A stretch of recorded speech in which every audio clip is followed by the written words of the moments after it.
When we talk about leadership, we usually talk about building things, right? Building companies, building teams. But what if we thought about leadership as a kind of architecture? I mean, not just for a business, but for building a better society.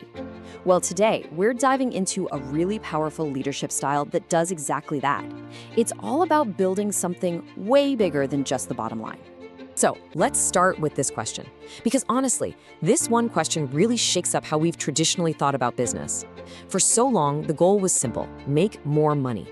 But what if that's just old thinking?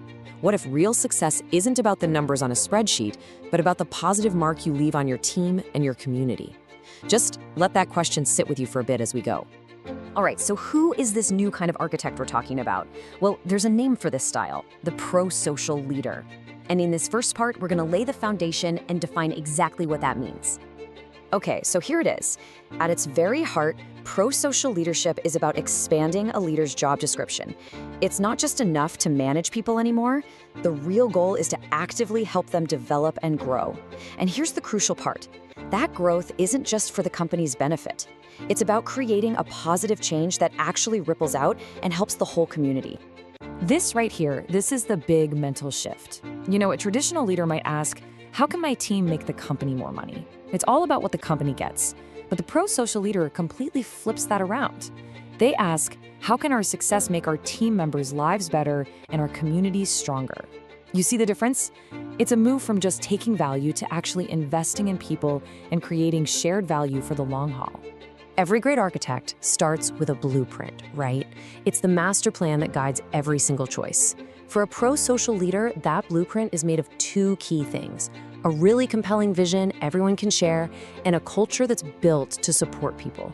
Let's dig into what that actually looks like. So the blueprint has three main parts. First up, you have to create a shared vision. This is about moving from my idea to our mission. Then you elevate expectations. And this isn't about just hitting sales targets. It's about raising the bar for how people work together and respect each other. And finally, and this is really the engine that drives it all, you build a culture where growing isn't something you do alone. It's a team sport. Everybody rises together. The most important word here, it's support. A leader can't just order people to grow. They have to design the environment for it. It's like building scaffolding for the team. You put up the trust, the psychological safety, the shared sense of purpose. That's what gives people the support they need to climb higher, both on their own and as a group. Okay, so we have the definition, we've got the blueprint, but how do you actually build all this, day in and day out? What are the tools you use? Well, that brings us to the Pro-Social Leaders Toolkit, and it really comes down to two key skills: coaching and mentoring. Now, these two might sound kind of similar, but they do very different, very important jobs. Coaching is all about the practical stuff. It's the how. How can someone get better at their specific role? Mentoring, on the other hand, is about the bigger picture. It's about passing down the company's core values, the why. Why does our work matter? And you absolutely need both of them to make a lasting impact. Let's break this down a little more. Think of coaching as tactical. It's about sharpening an individual's skills to help them be amazing at their job.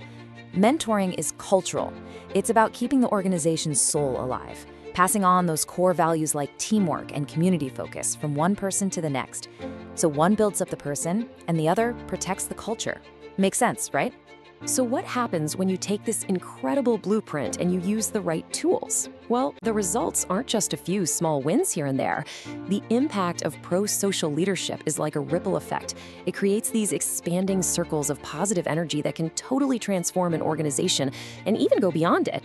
So that first ripple, it lands right with the leader's own team. This is ground zero for the change. You start to see people who feel truly valued, who are getting better at what they do because they're being coached, and who feel safe in a culture that's literally designed to help them grow. But here's the cool part. It never just stops with one team. As those supported people grow, they move into new jobs, maybe become leaders themselves. And guess what? They take that pro-social culture with them. They become ambassadors for it. And that's how that ripple spreads, changing the whole organization from the inside out. And this brings us to the final and most powerful ripple. This is the ultimate goal of the pro-social architect. When an entire company starts to run on these principles, its positive impact can't help but spill over its own walls. The company becomes a genuine force for good in the community it's a part of. It stops being just a place to work and starts being a real community partner. So, you see, it all comes back to this one central idea. Pro-social leadership isn't some fluffy, feel-good idea.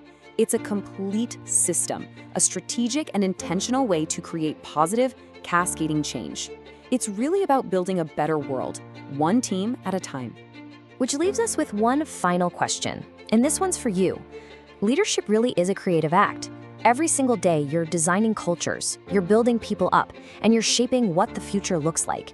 So as you go from here, think about your own blueprint. What kind of architect are you going to be?